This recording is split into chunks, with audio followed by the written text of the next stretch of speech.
punishment. But it should be understood that the punishment should fit the crime.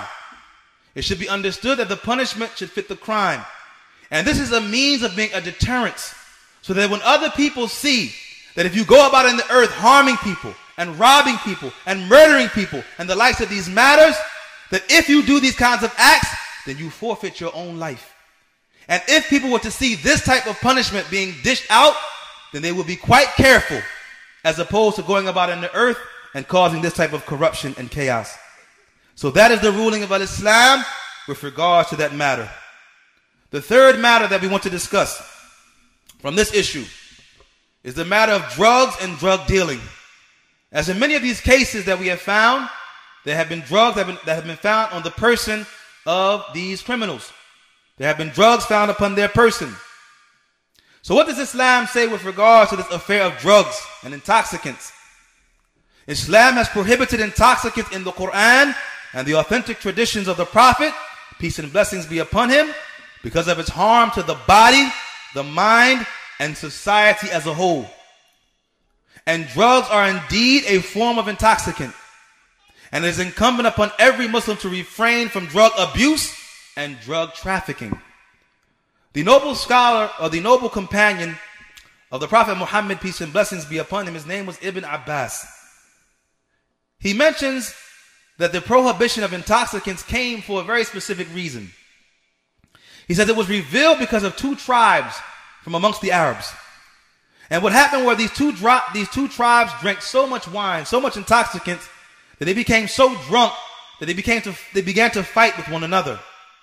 So when the morning came, they didn't even remember what had happened the night before. And they had marks upon their faces, and their beards were torn out, the hair was torn out from their faces, and the likes of this.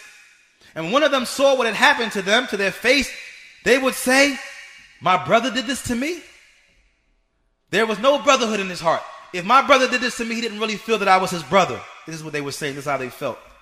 If he was truly merciful, he would have never done this to me. So the point that the scholars have mentioned with regard to this narration is, first, when one drinks these intoxicants, it takes you out of your mind. And you don't know what you're doing. And what is the result of that are all kinds of sin and transgression against Allah. What was the quote that was mentioned in the newspaper? He said, "I was so high that I didn't even realize that I had killed a police officer." This is what is reported that he has said. But how many instances do we know of where people are taking these different drugs that are in the streets, wet, and these other things that they're calling them, embalming fluid, and all of these affairs that people use to bury their dead. And they're smoking these matters, and they're losing their minds, and the next day they have no idea what took place the night before. This is why intoxicants were forbidden in the religion of al-Islam. Look at the justice of Islam. Islam saw that this was causing fighting and corruption amongst the brotherhood, the companions themselves. So therefore Allah, the creator of mankind, forbade the usage of intoxicants for that very reason. So therefore no one should understand that if an individual is caught with 19 grams of crack or whatever in their pocket, this in no way has anything to do with Islam. Islam forbade it over 1400 years ago. Before it was forbade in this nation or any other nation that we know of in the modern era, it was forbade over 1400 years ago in the Arabian Peninsula during the time of the Prophet Muhammad, peace and blessings be upon him.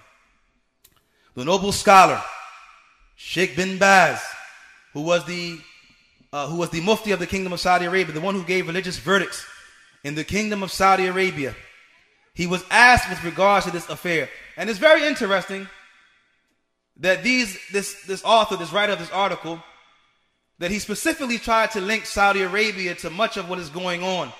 It is quite amazing that much of what we have read so far today and what we are going to read against all of these things that have been made publicly and are written in books and recorded have come from the scholars of the Kingdom of Saudi Arabia.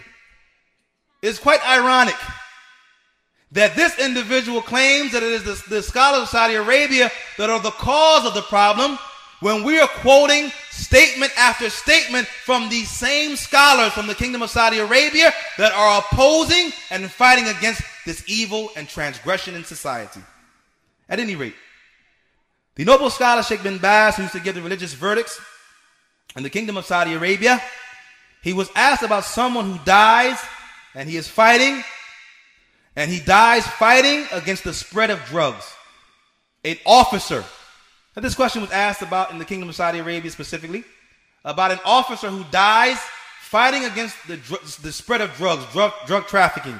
What happens to that person? So the question says, there is no doubt that the Office of Drug Enforcement struggles to stop the means by which the poison of drugs enters this pure country, meaning Saudi Arabia, despite continued attempts by drug dealers, by the help of Allah and the efforts of the drug prevention officers.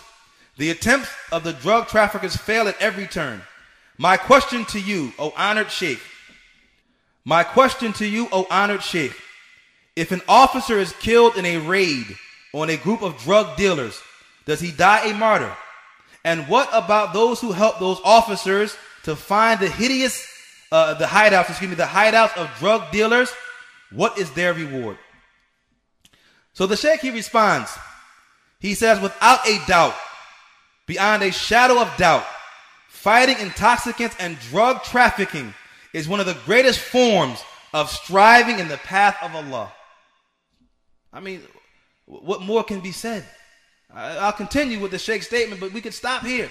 It is from the greatest forms of striving in the way of Allah. Individuals in the society helping in its prevention is one of the most important obligations because it is a benefit of the society. It is a benefit for the society. And because it, meaning drugs, its spread and proliferation is detrimental.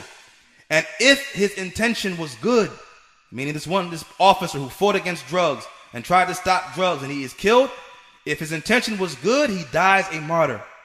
And whosoever helps to stop these drug traffickers, whoever helps to stop these drug traffickers and informs the authorities about them, then he will be rewarded as one who struggles in the way of truth and in the cause of benefit for the Muslims and protecting their society from harm.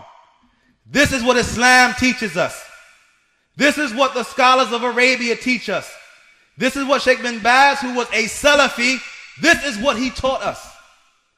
That to turn in drug dealers and to inform the authorities about them is from the ways of striving in the path of Allah, and you will receive reward from your Lord for doing so.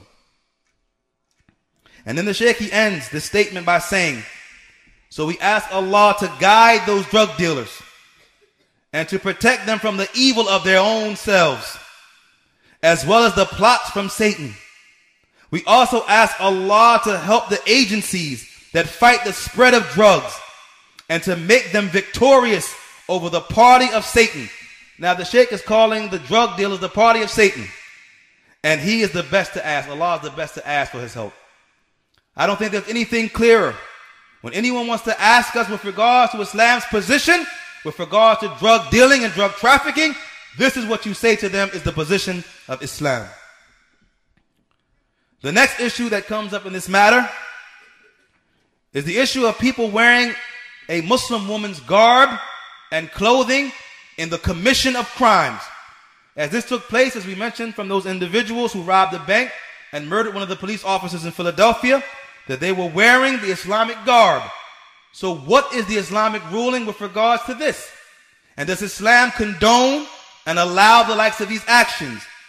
We firstly want to mention, again, we want to establish our credibility, and we want to mention, upon the authority of Abu Hurairah, who was a companion of the Prophet Muhammad, peace and blessings be upon him, that the Prophet cursed the man who wears the dress of women and women who wear the dress of men.